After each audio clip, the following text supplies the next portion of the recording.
When I was a child growing up in a quiet town, English felt like a distant world, almost like a locked treasure chest. I would hear songs on the radio, see words on television, and watch tourists pass by speaking quickly, and all of it seemed unreachable.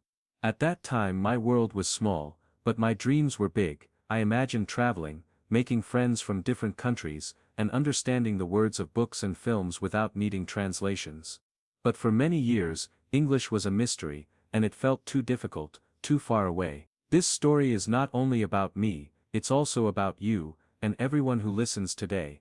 If you've ever felt that English is difficult, if you've ever felt shy or afraid to speak, then you are in the right place. This podcast is not just a lesson, it's a journey, a story that you can walk through step by step, learning and growing with each moment.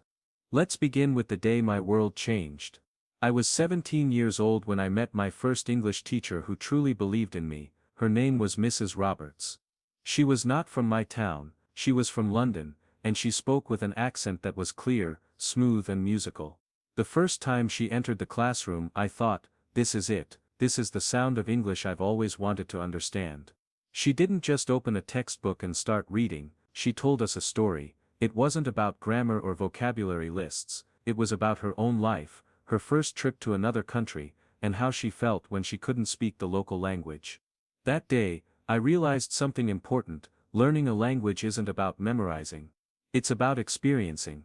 It's about living through stories, about connecting emotions with words. That's exactly what I want to give you now, a chance to live inside a story where English becomes real, not something trapped in a book. Imagine this. You are walking down a busy street in a foreign city. The air is filled with car horns, people shouting, and music from open shop doors. You stop at a small cafe, because the smell of coffee drifts out, warm and inviting. You want to order, but suddenly you feel nervous. What if you say something wrong? What if the person doesn't understand you? This is the moment many learners fear, the first step into using English in the real world. In our story, the character facing this moment is Anna, a young woman from Spain, who has just arrived in Toronto, Canada. She has studied English for years in school, but now, outside the classroom, she feels unprepared.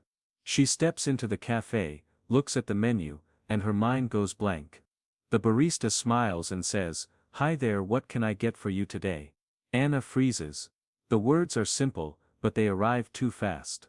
She opens her mouth but nothing comes out, then she remembers the phrase she practiced the night before. "I would like a coffee, please." She says it slowly, carefully, and the barista nods. Of course, what size? Another new word. Size.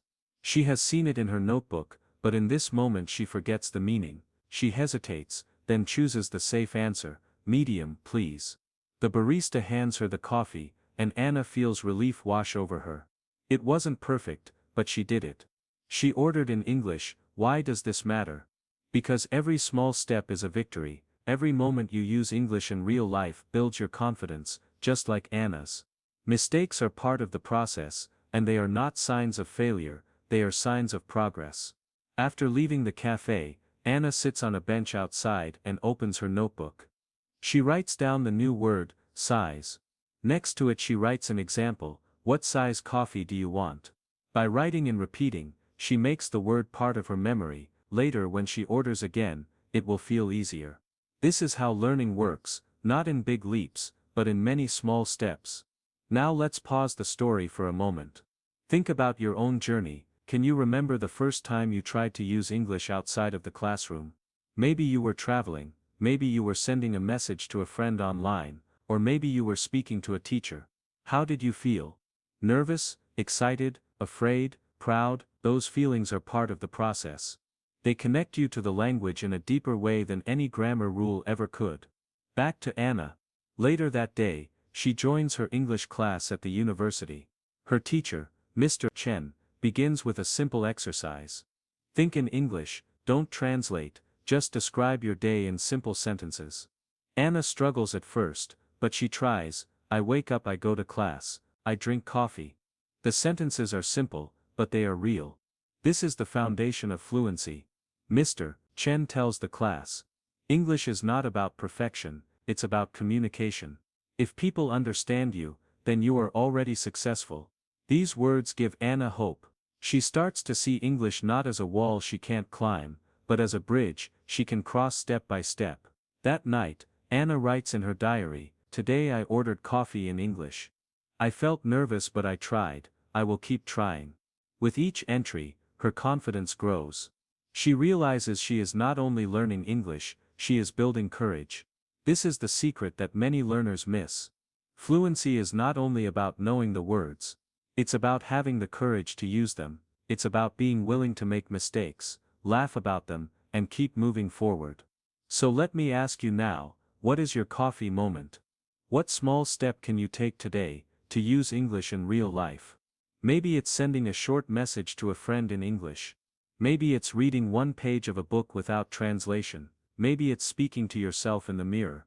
Whatever it is, take that step. Celebrate it, that is how fluency is built. Our story with Anna will continue. She will face bigger challenges, making friends, joining conversations, speaking in public. But it all begins here, with a single coffee, a single step, and the belief that mistakes are not enemies, but teachers. And for you, this podcast is more than just listening, it is practice. As you listen, repeat phrases, imagine yourself in Anna's place, and feel the language, not just study it. Each word you hear brings you closer to fluency.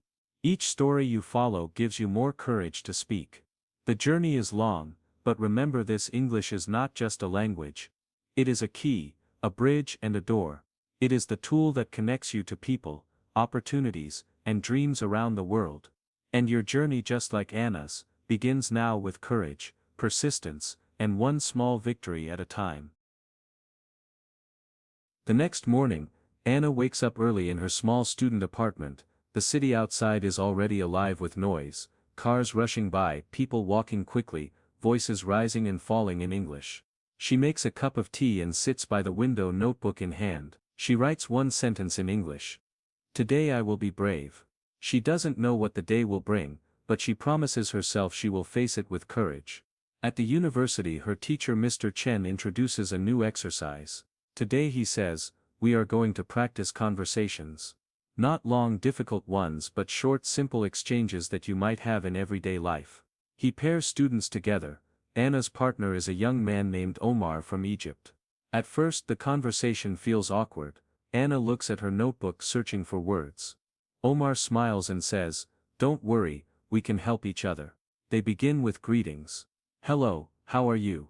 Anna says carefully, "I'm fine, thank you." "And you?" Omar replies. "I'm good," Anna says, and then she pauses, unsure what to add next. Mr. Chen walks by and encourages them. "Ask one more question, keep the conversation going." Anna thinks for a moment, then asks, Where are you from?" "I'm from Egypt." Omar answers. "And you?"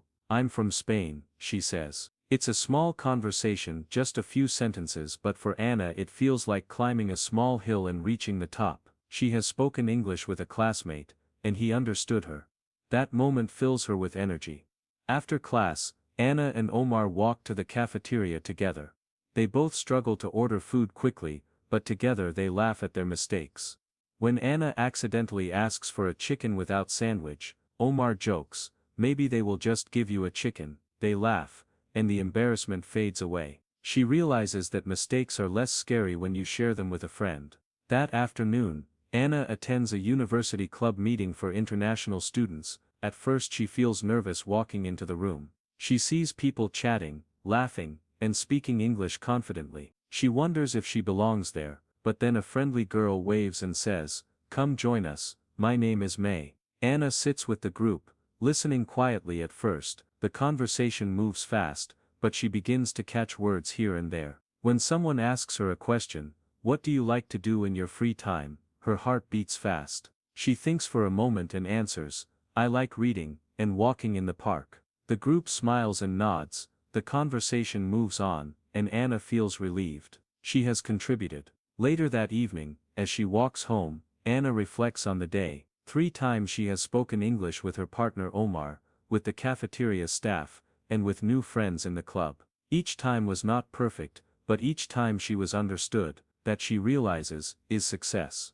The next week Mr. Chen introduces a listening practice. He plays a recording of two people talking about their weekend plans. Anna struggles at first, catching only a few words: movie, Saturday, friends. But Mr. Chen tells them, don't try to understand every word, focus on the main idea. Listen for key words. Slowly, your brain will begin to recognize the rhythm of English. Anna practices every day, listening to short podcasts and songs in English. At first it feels like noise, but little by little she begins to hear words. The phrase "how are you" suddenly becomes clear, the word "coffee" jumps out of the music. A sentence here, a phrase there, it feels like the fog is lifting. One afternoon, Anna decides to test herself. She goes to a bookstore and picks up a graded reader, a book written in simple English for learners. The story is about a young traveler exploring the world. The sentences are short and easy. He walks to the station, he buys a ticket.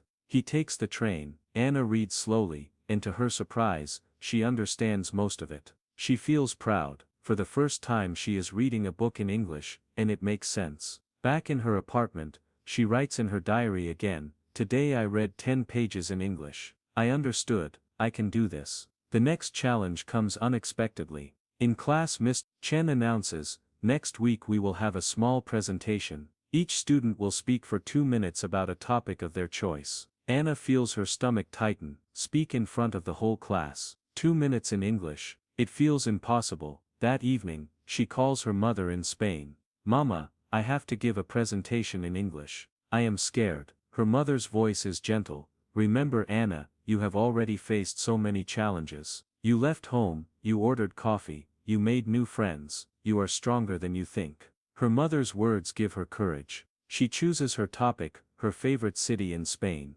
She writes a simple speech. "Hello, my name is Anna. Today I want to talk about Barcelona. Barcelona is famous for its architecture, beaches and food. My favorite place is Park Güell. It is beautiful and full of color." She practices in front of the mirror. She practices with Omar, who corrects her pronunciation gently. She practices until the sentences feel natural. The day of the presentation arrives. Anna stands at the front of the class, her hands shaking. She takes a deep breath and begins. "Hello, my name is Anna. Today I want to talk about Barcelona." Her voice trembles at first, but then she remembers her mother's words, and continues with more confidence. When she finishes, the class claps. Mr. Chen smiles and says, "Well done, Anna." That evening, Anna writes, "I did it. I spoke in front of the class. I was afraid, but I tried.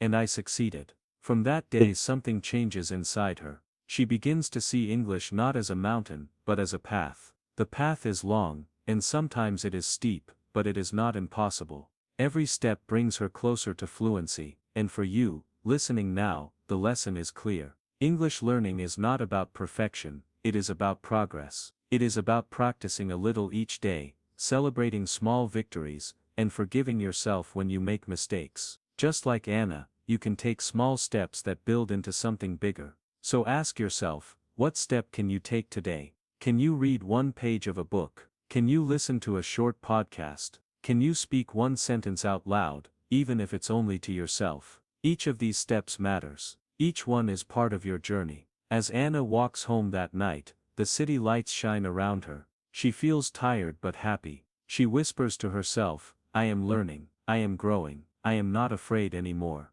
And with that thought, she knows tomorrow will bring new challenges and new victories.